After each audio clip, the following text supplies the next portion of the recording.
Bom, muito bom dia a todos e a todas. Vamos dar continuidade, agora já nos encaminhando para o encerramento desse segundo congresso. Ao contrário do que aconteceu nos outros 4 dias em que nós tínhamos sessões de debate, agora nós temos a conferência de encerramento do nosso congresso e para ela nós contamos aqui com a presença do professor Rodney William, que é antropólogo, doutor em ciências sociais pela PUC de São Paulo, é babalorixá e é autor desse livro, Apropriação Cultural, que está na coleção da Djamila Ribeiro, Feminismos Plurais. Nós tivemos a honra, há alguns semestres atrás, professora Cláudia Perrone Moisés e eu, de recebermos o Rodney para a aula de encerramento de um curso de pós-graduação que se chama Cultura, Constituição e Direito Internacional Privado, e me ocorreu que nós não poderíamos, no segundo congresso, deixar de convidar o Rodney e, por sorte nossa, porque ele tem uma agenda bastante ocupada, a agenda estava livre e ele está aqui conosco para nos brindar a respeito desse tema.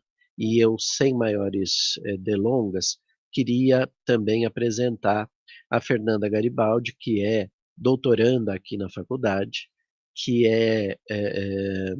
foi minha aluna nessa disciplina, na primeira versão, né, Fernanda, que a disciplina teve, de Cultura, Constituição e Direito Internacional Privado, e que foi quem me apresentou Pai Rodney e me proporcionou o contato para convidá-lo para a aula no semestre anterior, e agora ele está aqui conosco. Então eu queria passar a palavra à Fernanda para que ela apresentasse o nosso convidado de forma mais amistosa, já que ela é muito próxima a ele e amiga dele. Então, Fernanda, por favor.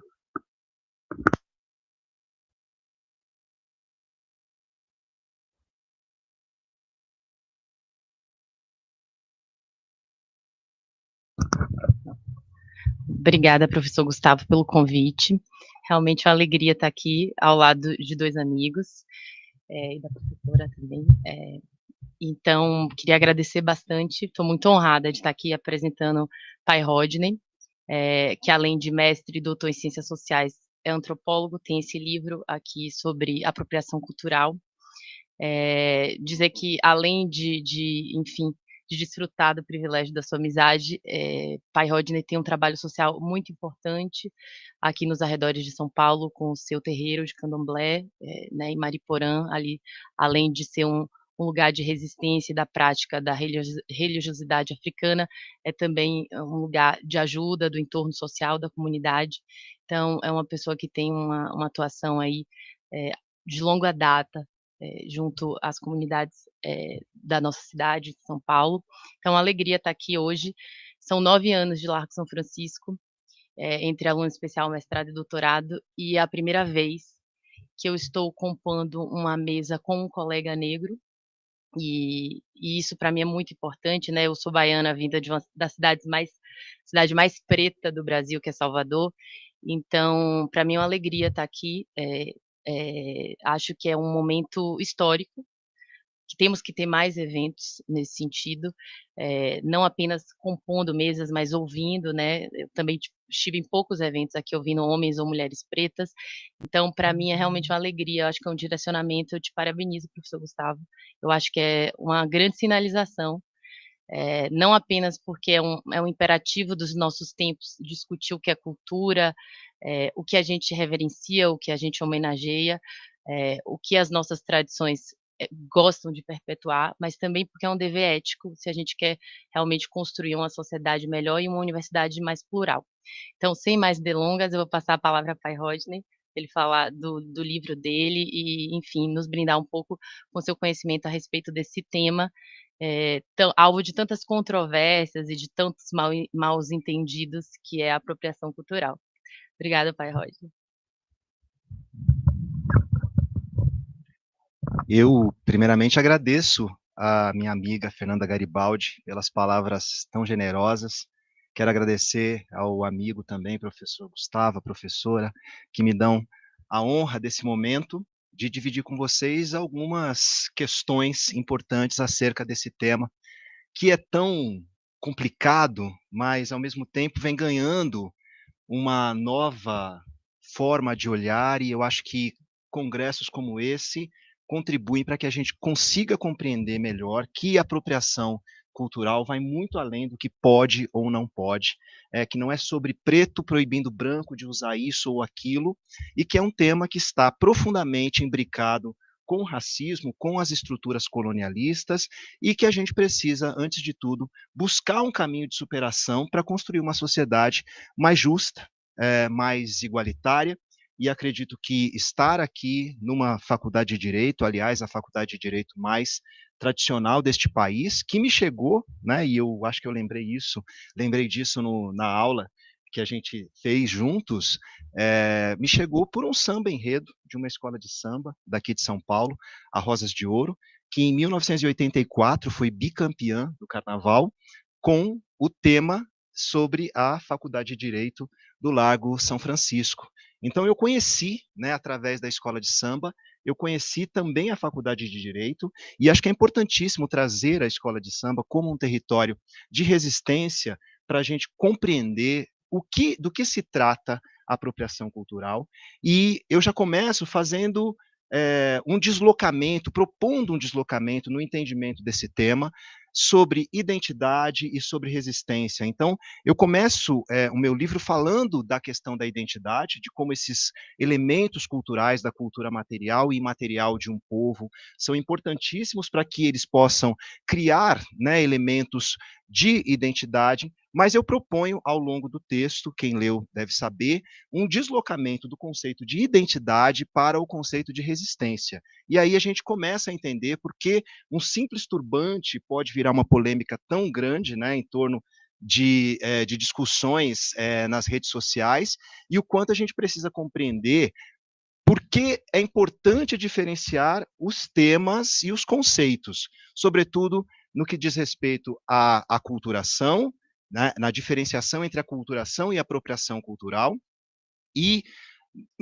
de que conceito de cultura, a partir de que lugar nós estamos entendendo esse conceito de cultura, para a partir daí compreender e aí provocar, inclusive, o direito a pensar nas questões de propriedade, né, de propriedade intelectual, e a minha intervenção na aula foi muito nessa direção, né, no questionamento e na provocação aos profissionais do direito, entendendo o direito, inclusive, como ciência social aplicada, né, como o direito pode, de alguma maneira, contribuir e intervir para que esse tema da apropriação cultural ganhe, né, a seriedade que merece, a discussão séria que merece numa sociedade ampla e diversa, mas para que a gente possa evoluir, né, no conceito e compreender muito mais do que o tema da apropriação cultural. Saber o que é cultura, saber o que é um processo de aculturação, saber o que é um padrão cultural, saber como todas essas coisas estão juntas, misturadas num caldeirão, que não é esse caldeirão cultural do qual nos fala a mídia para dizer que tudo é nosso. Não, nem tudo é nosso.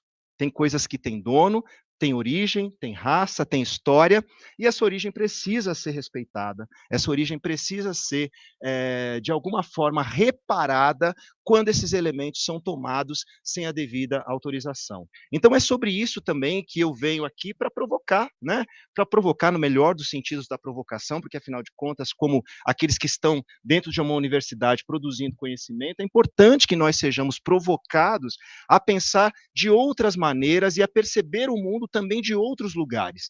Então, dar a oportunidade para que um babalorixá, né, eu gosto de me definir primeiramente como um babalorixá, um macumbeiro, né, para mudar o sentido da palavra e trazer um sentido positivo para esse termo que foi usado muitas vezes de maneira pejorativa.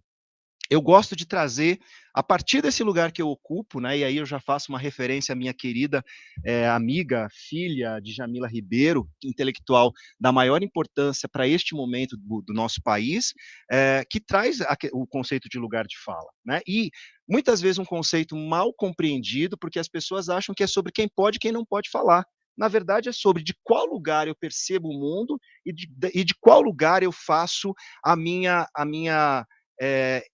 o meu enunciado de todos os conceitos que me chegam, e também dos que eu produzo, né? Porque, afinal de contas, enquanto seres humanos, enquanto pessoas que estão inseridas num contexto social, nós estamos o tempo todo produzindo cultura.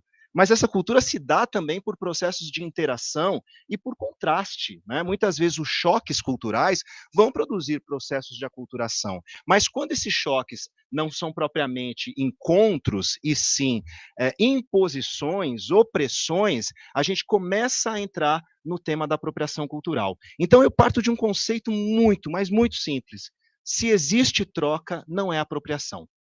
Se existe troca, não é apropriação. E a partir daí, a gente vai, obviamente, tentar aprofundar o que seria troca dentro de uma sociedade ampla, né? O que seria considerado troca dentro de uma sociedade ampla, mas, sobretudo, falar do que não é troca.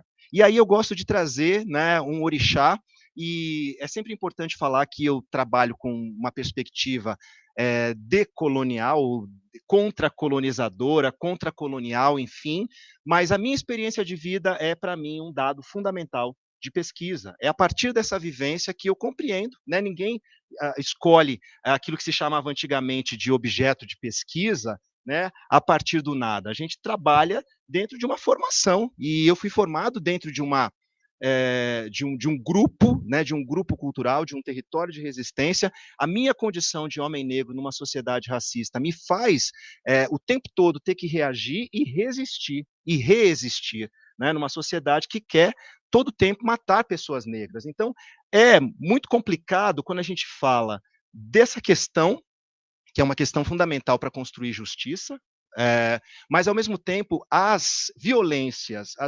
simbólicas não são colocadas no mesmo patamar das violências reais. E é importante que se diga, quando eu digo, olha, se existe troca, não é apropriação cultural, eu estou, obviamente, evocando o Exu, né, que é o orixá fundamental na nossa epistemologia, na epistemologia de resistência, de terreiro, enfim, é um orixá fundamental para compreender todo esse processo de comunicação. Se nós estamos aqui vivos, falando, nos comunicando, trocando informações, trocando experiências, é porque Exu, como patrono dessas trocas, ele foi um orixá que nos possibilitou pensar isso como um processo de interação fundamental entre pessoas, entre seres humanos. Então, essa lógica de ampliação e circulação de conhecimento é fundamental também para entender o conceito de cultura do qual eu vou partir. Obviamente que eu vou questionar e vou trazer conceitos dos clássicos da antropologia, Lévi-Strauss, Geertz, mas eu vou trazer também o professor Kabengele, eu vou trazer também Abdias do Nascimento, eu vou trazer Lélia Gonzalez, eu vou trazer todos esses intelectuais negros e que foram, ao longo da história, muitas vezes desprestigiados, mas que trazem contribuições fundamentais para se compreender, inclusive, esse direito internacional privado. Né, de que lugar esse direito está partindo para falar de propriedade, para falar de direito autoral, para falar de quem tem ou não a propriedade intelectual? Será que aquela rendeira que está fazendo com as suas mãos, né, uma renda do nada, tirando um tecido maravilhoso como uma renascença, será que essa rendeira não é uma intelectual? Será que essa intelectualidade manual não deve ser reconhecida? Será que esse componente fundamental da nossa cultura material e imaterial não deve ser compreendido como um direito de propriedade? Será que as pessoas têm o direito de se apropriar, de se apoderar desse elemento, comprar a preços irrisórios e vender a peso de ouro sem devolver absolutamente nada para essas comunidades? Então, é sobre esse lugar que o tema da apropriação cultural vai se lançar de uma maneira mais efetiva, né, para trazer a discussão para um outro nível, né, para além do que pode ou do que não pode. Claro que a gente quer saber o que pode, o que não pode, quando não pode, se pode, mas não deve, né, porque às vezes a gente pode, mas não deve. Então, tudo isso a gente vai buscar a partir da compreensão da cultura, a partir da compreensão do conceito de resistência cultural, e aí eu proponho um outro deslocamento, porque acho que o tema da apropriação cultural é uma questão política também, né? Como é político eu estar de branco aqui hoje, numa sexta-feira, né, encontrando com tantas outras pessoas pela rua que eu ando, né, de branco também, que estão demarcando esse pertencimento. Então, cultura é sobre pertencimento. Cultura é também, se eu estou falando de pertencimento, eu estou falando de propriedade. não é? Então, cultura, né, ninguém é dono da cultura porque a cultura é produzida por sociedades, né? Não há sociedade sem cultura, não há cultura sem sociedade. Então, é uma relação, né, de reciprocidade, de troca plena, e a partir desse processo de troca que a gente vai saber como se produz arte, como se produzem artefatos, como se produz ciência, como se produz conhecimento, como se preserva a natureza, e principalmente o que tem de significado nisso tudo. Porque a cultura é, antes de tudo, a ciência da busca e da interpretação dos sentidos, dos significados. E a apropriação cultural reside exatamente quando eu esvazio um elemento cultural de sentido, de significados. Então, a partir daí, a gente vai saber se, quando esse uso indevido de um elemento cultural é deliberado, como isso se inscreve nesses processos de colonização, nesses processos de apropriação. Então, é a partir daí que a gente vai saber se há uma violência simbólica ali instalada ou se realmente é um processo de troca.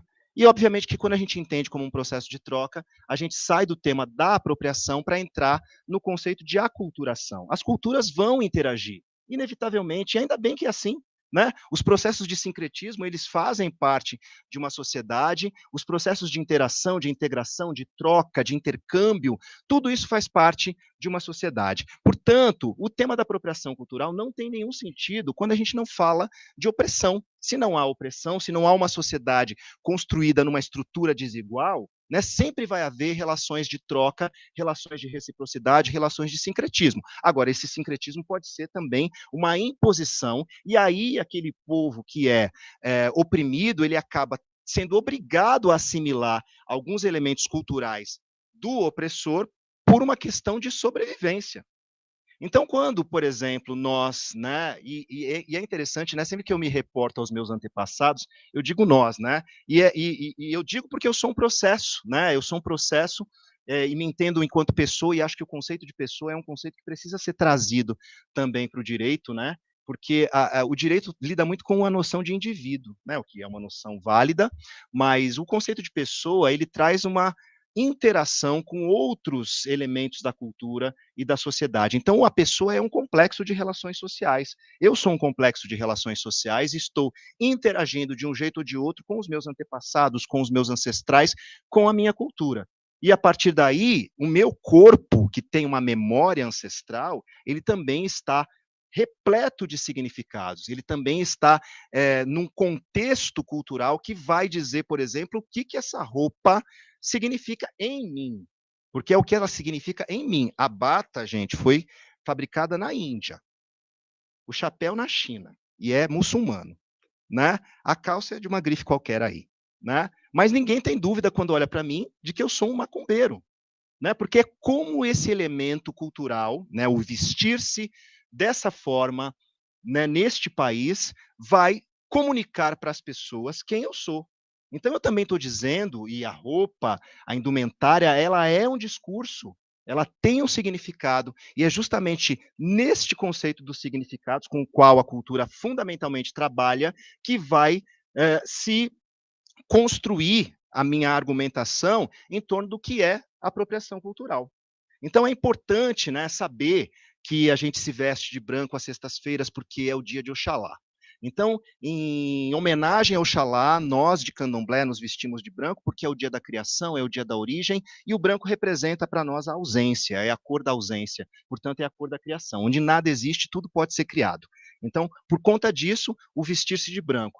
Mas cada elemento, e aí a gente pode trazer outros componentes culturais da nossa tradição, e as tradições indígenas também falam muito a respeito disso, porque também, né, eu tenho falado cada vez mais de um processo de interação que gera uma cultura afro-indígena, né, e os cultos de matriz africana, que são muitos, muitos neste país, e que variam do norte até o sul, de maneiras surpreendentes, inclusive, e que há muito do afro-indígena na nossa composição religiosa. Aliás, eu nem gosto de falar de religião quando me refiro a tradições de matriz africanas. Acho que o conceito de ethos, né, de visão de mundo, ele dá conta de de determinar, né, o que é, de fato, pertencer ao candomblé. E pertencer ao candomblé é assumir uma cultura que foi oprimida, que foi perseguida e que ainda é perseguida,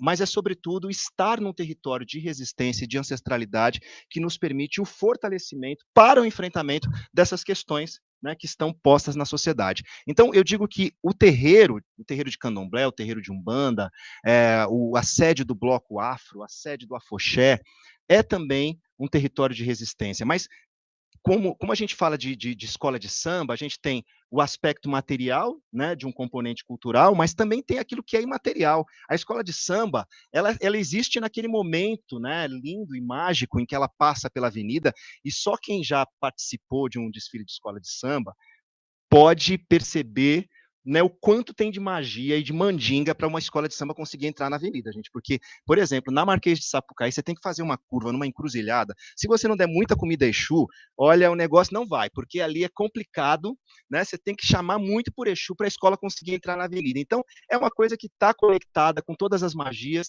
O Luiz Antônio Simas, ele fala que todo desfile de escola de samba é uma macumba. E, de fato, ele tem razão, independentemente do tema.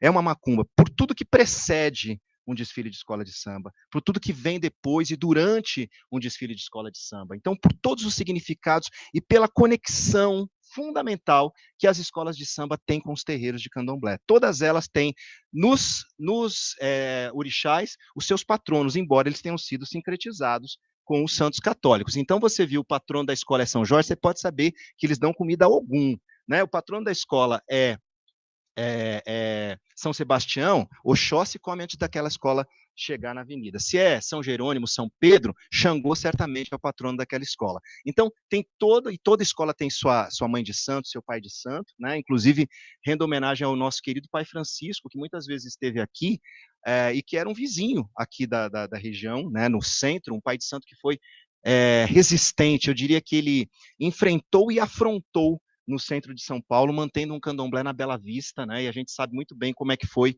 todo o processo de expropriação e de expulsão mesmo das pessoas pretas da Bela Vista, e manter um terreiro na Bela Vista, manter uma escola de samba na Bela Vista, e a Vai-Vai não resistiu, né? A Vai-Vai sucumbiu à estação do metrô, ao progresso, como dizia nosso querido Adoniran, que inclusive é uma das pessoas que eu cito nesse livro, e a gente sabe o quanto esses territórios, né, a expropriação desses territórios também fala do tema da apropriação cultural. Então, é muito importante trazer a cultura imaterial de uma escola de samba, mas também mostrar a materialidade de tudo que é produzido dentro desses lugares, nos barracões das escolas, assim como são produzidas também dentro dos terreiros de candomblé. E eu gosto de falar que, para além da cultura que a gente produz, né, para além daquilo que a gente está mostrando como algo que é tão bom e tão importante para o nosso país, tem havido, e isso já faz algum tempo, uma tentativa de apagamento. E é sobre isso que a apropriação vai tratar também, né? Quando todos esses traços, esses elementos são apagados, quando você apaga a origem, quando você apaga a cor daquele elemento cultural, muito embora, né, ele não seja um elemento necessariamente de identidade, porque, afinal de contas, o turbante está em várias culturas, né? Então, é um argumento, inclusive, que muitas pessoas usavam, né, naquela história, né, que viralizou do turbante, né? Todo mundo usava esse argumento, mas o turbante não é só das tradições africanas, o turbante também pode ser hindu, pode ser árabe, e é verdade, mas ninguém tem dúvida do que significa um turbante no nosso contexto. Portanto, a gente também precisa compreender que a cultura é específica, embora todas as sociedades produzam culturas, né? Obviamente que há as especificidades e a gente não vai entender os temas da mesma forma, da mesma maneira que o racismo no Brasil não pode ser comparado com o racismo dos Estados Unidos, né? Obviamente que o mito da democracia racial nos impediu uma organização mais efetiva contra o racismo. E se o movimento negro, se todos os movimentos negros, né, porque o movimento negro, embora a gente tenha um movimento negro unificado, obviamente que são diversos movimentos negros que vão dialogar, né, muitas vezes buscando um entendimento mais amplo do que significa ser preto numa sociedade extremamente racista, estruturalmente racista, e que sistematicamente vem produzindo as mortes e a exclusão do povo negro. E, obviamente, que isso também passa pelo componente da cultura. E aí eu volto para Abdias, vocês já perceberam que meu raciocínio é como uma espiral, né? Eu vou indo e voltando, porque é assim mesmo que a gente pensa no candomblé, é uma roda, é um xirê,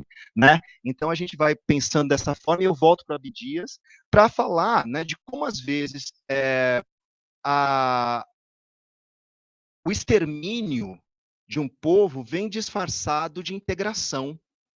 Isso ele trazia um exemplo dos indígenas, né? Quando você diz que você tem que integrar, e sempre foi muito usual na sociedade brasileira, e um discurso recente, inclusive, né, de que o indígena tem que ser integrado à sociedade, né, como se ele não tivesse o direito de existir dentro da sua própria cultura, mantendo, preservando as suas tradições. E, obviamente, isso também foi colocado com as pessoas negras. E se a gente tem hoje, por exemplo, um contingente tão grande de pessoas pretas dentro das igrejas evangélicas, também isso se deve a todo o aporte, né, de opressão que foi lançado contra as pessoas negras. Imagina vocês, né, se ser preto já era complicado, imagina ser um preto macumbeiro. E aí, obviamente, que a gente percebe o quanto um símbolo também é revestido do significado e o quanto o símbolo também sofre o racismo. Sofre no momento do apagamento, mas sofre quando a Fernanda, por exemplo, uma mulher branca, se coloca com as suas indumentárias de terreiro, se ela optar por essa religiosidade, e ela vai sentir, obviamente, que esses símbolos, o racismo vai recair sobre esses símbolos, mas não necessariamente sobre ela. E quando ela tirar, né, seu turbante, a sua saia rendada, as suas contas, ela vai ser uma mulher branca e vai se integrar tranquilamente, né, em qualquer setor da nossa sociedade. Já uma pessoa negra, né, ela quando se reveste desses símbolos, ela está impregnada de outros estigmas que podem, inclusive, lançar ainda mais violências contra essa pessoa. Então é importante que a gente saiba diferenciar, compreender que o racismo recai também sobre a cultura. Né? E aí a gente pode falar de uma... e aí o Fanon, ele traz isso, e eu cito o Fanon no livro, porque ele traz toda essa compreensão de como também as culturas são ameaçadas pelo racismo. E o quanto as culturas são desqualificadas, desprestigiadas, e principalmente a noção de que se é de todos, né, pode ser meu também, então eu tenho o direito de me apropriar daquilo. Então, o que faz uma pessoa achar que tem o direito de se apropriar de determinado bem cultural? Então, é a partir daí que a gente compreende que o tema da apropriação cultural ele vai muito além do pode ou não pode.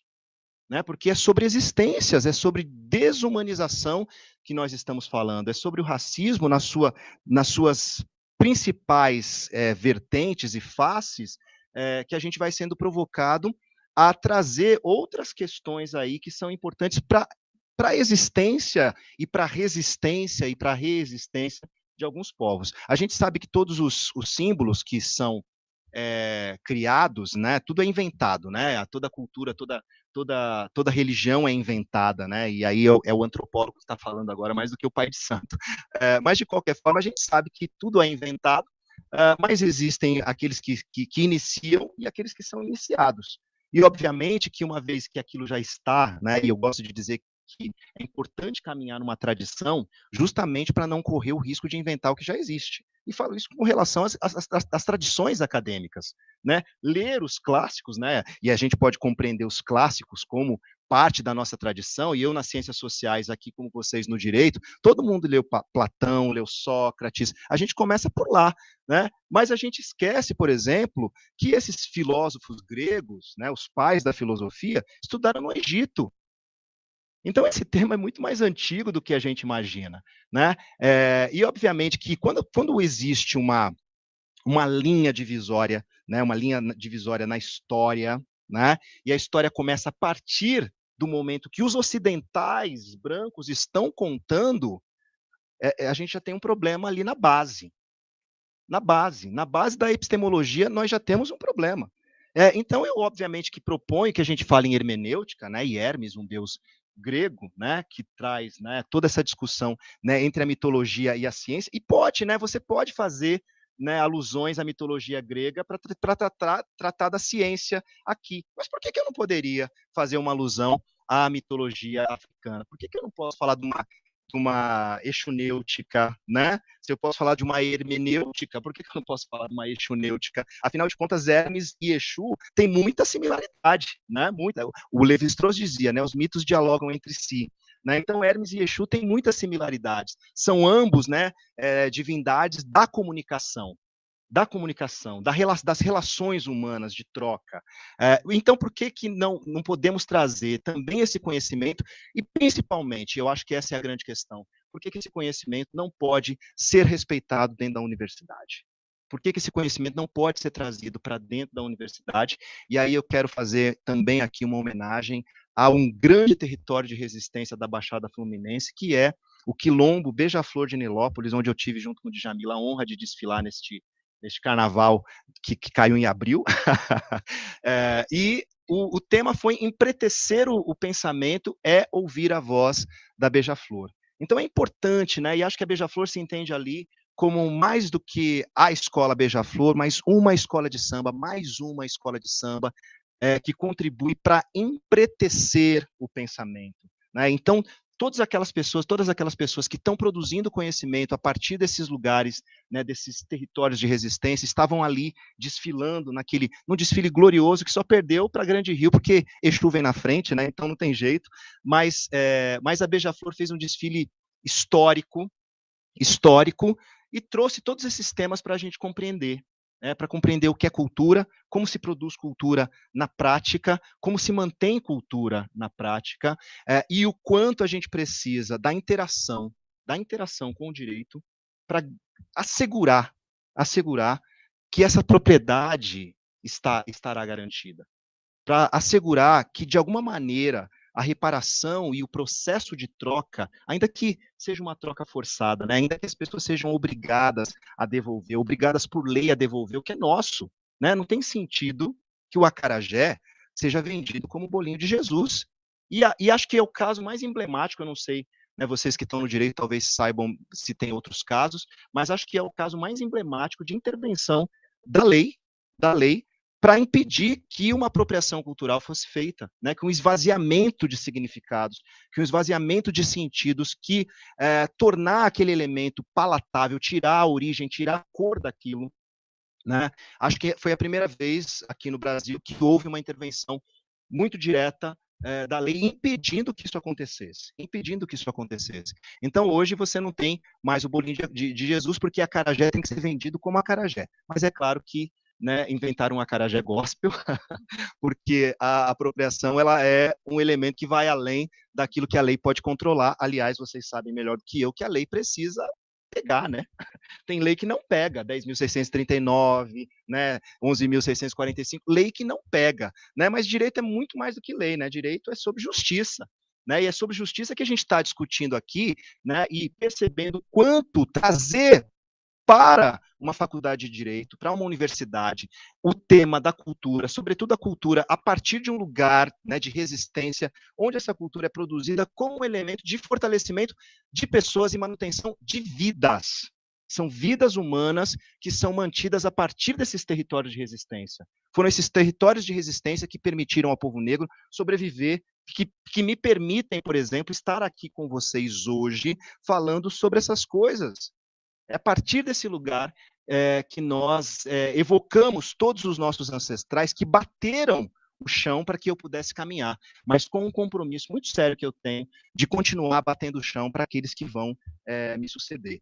Então, já encaminhando para os finalmente, eu quero dizer o quanto é importante, né, que a gente proponha os deslocamentos e que a gente faça provocações a respeito desse tema. É importante provocá-los a pensar para além do que a cultura estabelece como bem material e imaterial, e que deve ser preservado, e que deve ser mantido, cujos direitos devem ser assegurados.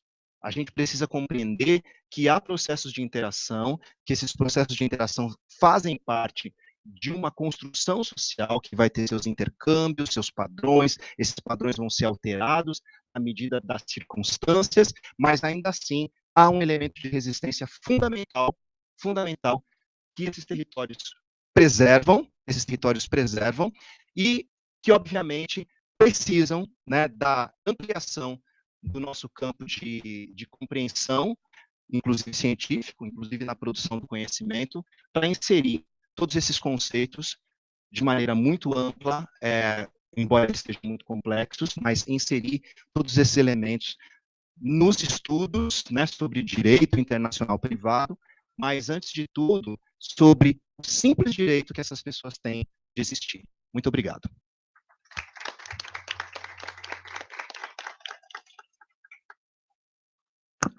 Muito obrigado, Pai Rodney, pelas suas palavras. E eu queria agora dar oportunidade à Fernanda de fazer comentários que ela deseje a partir dessa apresentação, para que nós tenhamos a chance do debate, que é sempre muito enriquecedor para todos nós.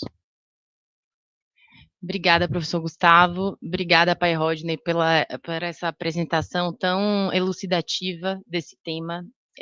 Apropriação cultural não é um tema complexo, não é um tema fácil, é um tema complexo. E toda vez que eu te ouço falar, eu aprendo um pouco mais sobre ele. E não à toa você está aqui hoje conosco, porque é um tema que é muito caro também ao direito internacional e todas as suas vertentes, ao direito internacional privado, sobretudo, que é uma matéria que fala sobre tolerância, é uma matéria que fala sobre pluralismo.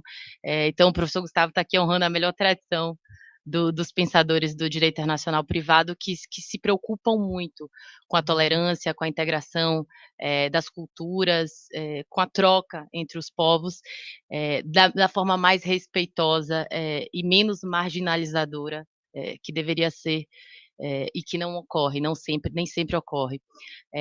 Falar de apropriação cultural no Brasil é muito importante, e o que me traz mais do seu livro, nessa reflexão que você trouxe aqui hoje, foi exatamente entender que o processo de apropriação envolve uma cultura que é marginalizada, uma cultura que é inferiorizada. Então, eu gostei muito da parte da fala que você trouxe, que o intercâmbio cultural ele vai existir, as trocas entre os povos vai existir, é necessária, é incontornável, mas a apropriação ela fala de outra coisa, ela fala da gente subjugar uma cultura, né, enfim, de alguma maneira apagar essas tradições. E no Brasil esse tema é muito importante porque a nossa herança é sobretudo uma herança africana. O Brasil se pensa um país de europeus desterrados, e a verdade é que mais de 50% da nossa população é população negra ou descendente de povos pretos. Então, esse é um tema fundamental para a gente pensar a sociedade brasileira e para pensar a sociedade brasileira de forma que ela se desaliene sobre quem ela pensa que é. Uma espécie de bovarismo, né? A gente ali não sabe quem a gente é efetivamente. Quem é a sociedade brasileira? Qual é a herança cultural que nós temos? É a herança só dos imigrantes italianos, da imigração japonesa, ou é a herança, sobretudo, do povo preto desse país, né? A história do bolinho de Jesus e do acarajé é muito emblemática nesse sentido. Então, a minha provocação aqui depois da sua explanação, é muito a gente relembrar esses pensadores intelectuais negros que te antecederam, Abdias, Lélia Gonzalez, que já falavam há muito tempo sobre isso, e como é necessário a gente retomar esse debate nesse momento no país.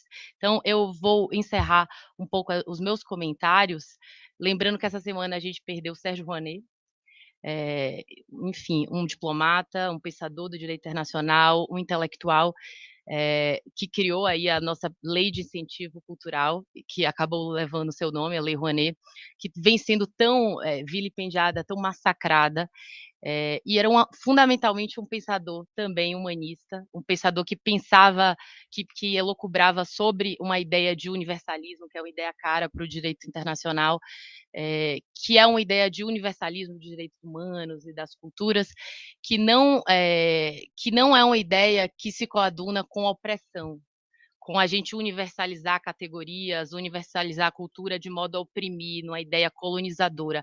Ao contrário, uma ideia desse intercâmbio, mas um intercâmbio que preserva, um intercâmbio que reconhece de onde vêm as tradições. Então, lembrar Sérgio Rouanet essa semana que a gente perdeu, e fazer uma provocação a quem está aqui, os estudantes de direito que estão aqui, que uma das pensadoras que eu conheci nos últimos anos e que eu, infelizmente, não tive o prazer de conhecer na Faculdade de Direito foi Lélia Gonzalez, e uma grande intelectual negra desse país, e eu retomei a leitura do livro dela ontem para falar aqui hoje, e queria ler um trechinho do discurso dela na Constituinte, em 88, para vocês verem como essa não é uma discussão que parece tão recente, que é uma coisa de agora. Não, é uma coisa que já havia muito tempo se falando, e é por isso que estar aqui hoje com o pai Rodney, ter sido convidada gentilmente pelo professor Gustavo para estar aqui é tão importante. É uma sinalização importantíssima.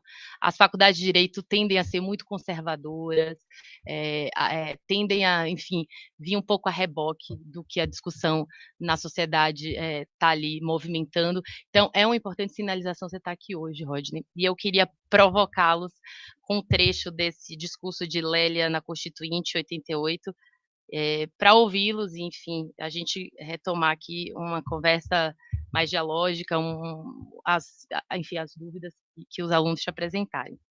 Lélia fala lá. E nesse momento em que aqui estamos para discutir a questão da Constituinte, não podemos, se pretendemos efetivamente construir uma sociedade onde o princípio da isonomia efetivamente se concretize, não podemos mais construir mentiras que abalem a possibilidade, que são a grande ameaça à possibilidade da construção da nação brasileira, porque sem o crioléu, sem os negros, não se construirá uma nação nesse país. Não adianta continuarmos com essa postura paternalista de bater nos ombros, mas que na hora H fecha todas as portas para o negro, com toda a sua competência histórica, para que não tenha acesso ao mercado de trabalho, à organização dos partidos políticos e etc. Todos que aqui estão presentes têm uma responsabilidade muito grande, sobretudo aqueles que pretendem efetivamente não defender os seus interesses pessoais ou da sua classe dominante. A esses não temos muita coisa a dizer e não significamos muito, mas aqueles que efetivamente têm um projeto de construção de uma sociedade justa e igualitária, onde o princípio da isonomia efetivamente se concretize, a esses nos dirigimos. Temos que nos unir, temos que nos dar as mãos. E nessa Constituinte, fundamentalmente, o nosso papel é de povo atento ao que os senhores estão fazendo aqui, atentos ao trabalho que se vai desenvolvendo aqui, preocupadíssimos em belas propostas da campanha e práticas aqui dentro totalmente contraditórias. Mas, de qualquer forma, nos unimos àqueles constituintes, àqueles efetivamente representantes do povo brasileiro, que se unem a nós, que são sensíveis às nossas propostas, às nossas denúncias, às nossas reivindicações, porque, repito, não é com mulher negra na prostituição, não é com homem negro sendo preso todos os dias por uma polícia que o considera, antes de mais nada, um suspeito, não é com discriminação no mercado de trabalho, não é com a apresentação distorcida e insignificante da imagem do negro nos meios de comunicação, não é com teorias e práticas pedagógicas que esquecem e que omitem a história da África e das populações negras e indígenas no nosso país, não é com isso que se vai construir uma nação. Lindo, né? Grande Lélia. Obrigada, pai Rodney, e aí abro a palavra aqui para quem tiver considerações, dúvidas ou comentários.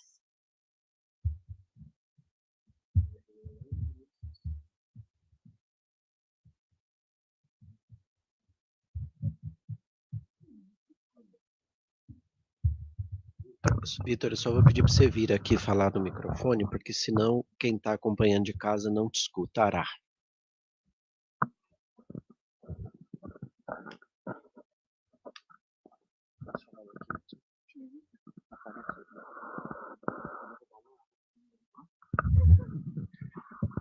Bom, primeiramente, queria dizer em frente à mesa que é um prazer estar aqui com tantas pessoas tão qualificadas. Eu participei da aula do professor Rodney no curso também de Direito Internacional Privado. E a minha pergunta ela é de uma certa forma simples, acho, sob o ponto de vista da antropologia, da sua pesquisa nas ciências sociais, mas para a gente do direito ela é assim espinhosa num certo sentido técnico por conta da troca. Quando você diz que a troca, ela de uma certa forma consegue ser um caminho seguro para a gente fazer as trocas culturais, sob que condições a gente pode falar nessa troca que ela seja segura de fato no sentido de não haver uma dominação que comece como uma troca justa, mas que depois de um certo tempo se torne uma troca aí opressiva, que a gente passe a se apropriar mesmo seguindo esse pressuposto epistemológico da troca?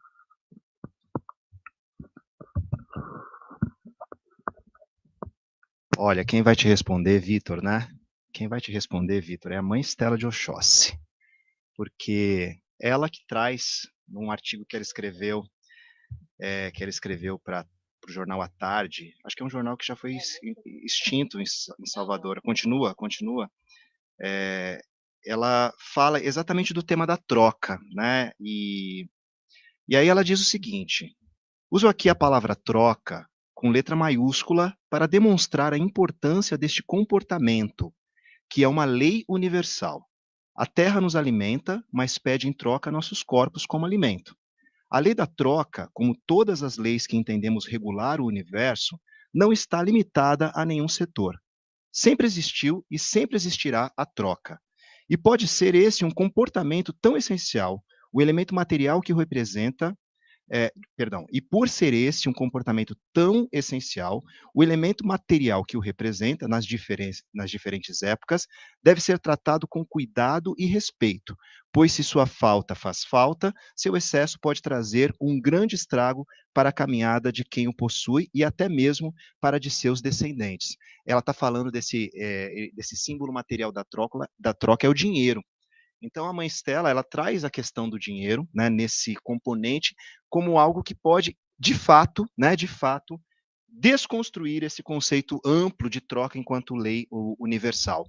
E a reciprocidade, ela é algo que organiza a sociedade, né? Falando de troca, de reciprocidade, né, da necessidade de interação entre humanos, a troca, a reciprocidade organiza as sociedades, e aí, para evocar bem a antropologia clássica, né, a gente fala da proibição do incesto como um elemento fundamental da troca, né, porque afinal de contas são bens que estão sendo trocados quando há a interação entre povos diferentes e essas mulheres, né, que fazem esse elo entre os diferentes totens, tribos, aldeias, povos, né, elas também promovem um processo de interação que é fundamental.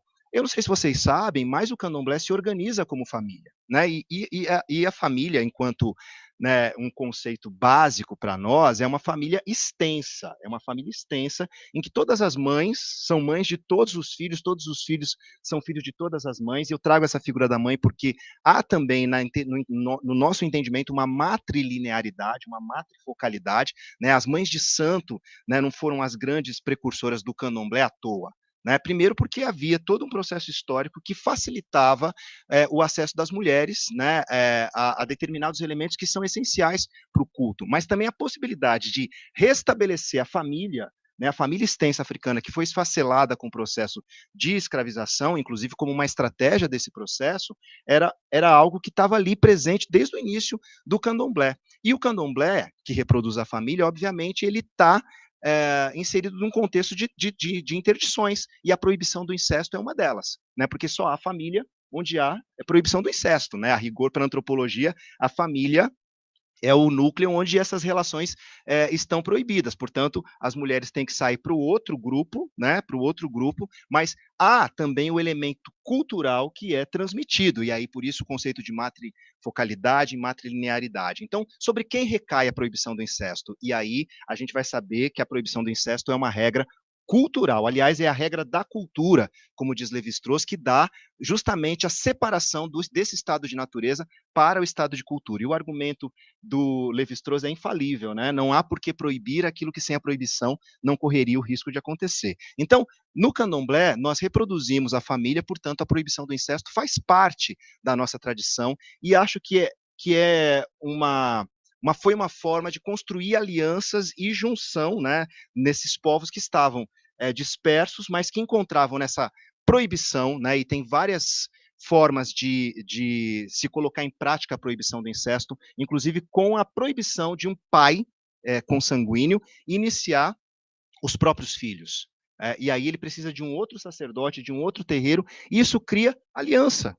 Né, isso cria, né, as afinidades, os parentes, né, por aliança, por afinidade. Então, essas regras de reciprocidade, elas vão se ampliando também para esse componente. Então, falar de troca é falar desde essa troca básica, né, que constrói sociedades, e aí, obviamente, que essa proibição do incesto está construindo relações, né, vínculos, mas é também estabelecer que há um momento em que a força da grana que ergue e destrói coisas belas, como diria Caetano, que já esteve aqui neste lugar, ela também pode atrapalhar nesse processo de troca. E aí que a Mãe Estela fala desse símbolo material que pode, obviamente, né, considerando o poder que o dinheiro traz, ele pode transformar uma relação de troca numa relação de opressão. Mas eu aproveito o seu gancho, Vitor, para falar dessa falsa simetria que às vezes acontece, né? Então, muitas vezes vem uma manifestação racista se referindo ao cabelo de alguém. Ah, mas se fulano pode usar o cabelo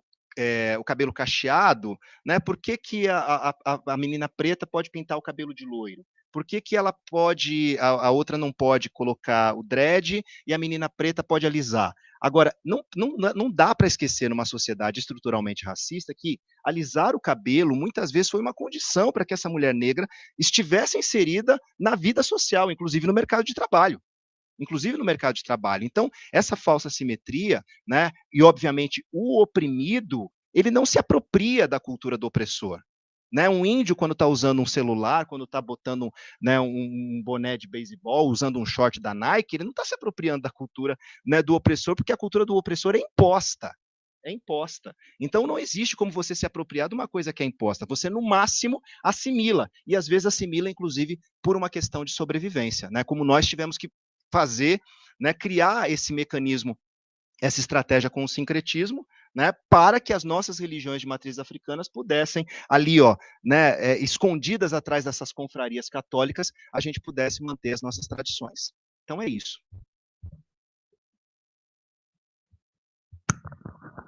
Professora Maria Rosa, por favor. Bom, eu ouvi aqui atentamente, porque como professora, o que eu mais aprendi durante os anos é que mais vale a gente ouvir do que se apressar em falar. Mas muito mais do que uma pergunta, eu queria fazer aqui alinhavar essas inquietações que conversam tão bem com tudo que a gente tratou no Congresso até hoje. Curiosamente, ou por forças divinas que sejam, nós começamos aqui segunda-feira falando sobre uma epistemologia branca, masculina e de elite, que é o que rege a nossa disciplina. Coitadinha, não só a disciplina do direito internacional privado, mas nos debruçávamos sobre ela segunda-feira. Lá pelos idos de terça ou quarta, já não vou me lembrar, falávamos da importância estrutural da reciprocidade na cooperação jurídica internacional e como isso estrutura o modo como as nações hoje conversam. E a gente falava desde casos como Robinho até, enfim, a reciprocidade ou essa troca, professor, é a base fundante da nossa disciplina, né? E, enfim, terminamos hoje com uma baiana, que para quem não me conhece tão intimamente, eu também sou, e com Lélia, que para mim também foi uma enorme surpresa, é isso, um presente dos deuses, porque uma baiana crescida e criada no Rio e na UERJ, a Lélia tinha enquanto eu ainda podia votar, isso é curioso, e diz do embranquecimento ou do apagamento da nossa cultura. A Lélia foi coordenadora na UERJ, tem uma obra que eu fui, depois dos 45, conhecer com um grupo de pesquisa de amigas feministas, mas por quê? Porque ao invés de empretecer o nosso conhecimento, nós apagamos esses líderes que foram estruturantes para a nossa universidade. Então, a contribuição que Lélia deu para a universidade onde eu me formei foi alguma coisa que eu só fui conhecer muito depois. Então, assim, a riqueza da gente estar aqui hoje falando sobre uma visão decolonial de roubo de obras de arte. Pai Rodney, não sei se chamou de pai, mas eu aprendi com um professor de Direito Internacional, um querido professor falecido, que o maior título é sempre professor. E eu imagino que um pai é um professor também. Não, então, me desculpe se eu erro, mas é pensando no melhor. Enfim, acho que não haveria, e aí a sensibilidade do professor Gustavo para achar de encaixar essa palestra hoje, coroando, né, e enaltecendo e ainda elevando para passos adiante tudo que nós semeamos durante a semana. Só tenho a louvar e a agradecer, que bênção que é podermos estar aqui aprendendo com o senhor, professor. Bom, nós estamos nos encaminhando para o fim desse congresso, mas eu não posso encerrar o congresso sem antes agradecer Pai Rodney, Fernanda, pela presença aqui conosco nessa sessão de encerramento. É, de fato, e eu disse isso ao Rodney na outra ocasião, para nós do direito internacional privado, lidar com a reciprocidade cultural, lidarmos com as trocas, lidarmos com a tolerância com as diferenças e nos abrirmos para as múltiplas possibilidades desse mundo é algo que nos é muito caro e que nós devemos sempre e cada vez mais lutarmos para consolidar. Nesse contexto, então, eu queria trazer aqui um pouco de dados a respeito desse segundo congresso. Nós tivemos um total de 170 inscritos. Nós tivemos, até ontem, mais de 500 acessos à plataforma. Isso contando com as pessoas que estão aqui presentemente, que não acessaram, obviamente, a plataforma, dá uma média de 125 inscritos acompanhando online diariamente. Um total de 62 palestrantes, na grande maioria mulheres. Total de lives foram 18. Nós recebemos 39 trabalhos que estão publicados nos 2 livros que eu apresentei na sessão de abertura, somando cerca de 500 páginas da coleção Direito Internacional Privado, agora seus volumes 4 e 5. Encerrar um congresso é sempre algo dolorido. Esse congresso foi pensado e aconteceu pela primeira vez no ano passado, num contexto 100% pandêmico, em que todos nós estávamos distantes uns dos outros, e ele foi pensado para se realizar em julho, não por outra razão que não a de dar, sobretudo aos estudantes, que se aproximavam das férias, que se aproximavam de um momento de ócio que é necessário, de um ócio que é criativo sempre, e que nós precisamos usufruir até para descansarmos e nos reorganizarmos. Mas ele foi pensado, sobretudo, porque assustava deixar os alunos sem ter o que fazer no período de férias. Essa foi a razão principal dele ter sido realizado em julho. O mundo mudou, o mundo volta a uma suposta normalidade, se é que a gente pode falar de algo normal nessa vida, e esse modelo de 5 dias de sessões matutinas, com apresentações de trabalhos na parte da tarde, é um modelo que não se sustenta presencialmente. Nós temos aqui várias pessoas presentes, algumas delas acompanharam os 5 dias, né? Vocês são do Espírito Santo, não é isso? Alunos da Universidade do Espírito Santo, Federal do Espírito Santo, que estão aqui conosco acompanhando. Outros estiveram e tiveram de voltar para suas residências, outros acompanharam agora a parte final. E isso tudo mostra que esse modelo é um modelo que precisa mudar. Por isso, para o próximo ano, o congresso vai acontecer de forma concentrada, não? Nós vamos ter 2 dias e meio de atividades diretas, de 21 a 23 de junho do ano que vem, então não mais em julho, para que as pessoas possam viajar e aproveitar as suas férias de julho. E pela última vez, não vou dizer a última, mas pelo menos nessa série, pela última vez ele vai ser feito aqui em São Paulo.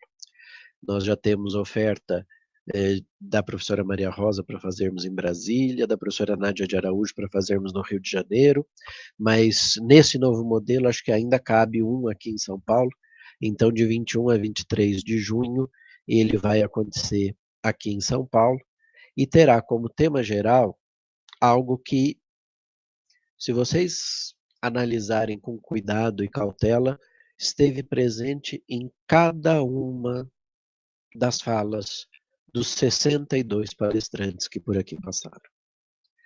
Nosso tema geral será o direito internacional privado e a superação do território para a sobrevivência da disciplina. A ideia de território no seu sentido mais amplo, que pode inclusive englobar a ideia de lugar de fala, e que precisa de alguma forma ser superado dentro dessa lógica de troca, para que a disciplina consiga continuar cumprindo o seu papel de aproximação entre os povos e de respeito, sobretudo, às diversas culturas. E é assim que eu declaro encerrado esse segundo Congresso de Direito Internacional Privado, agradecendo a cada uma das pessoas que estiveram aqui.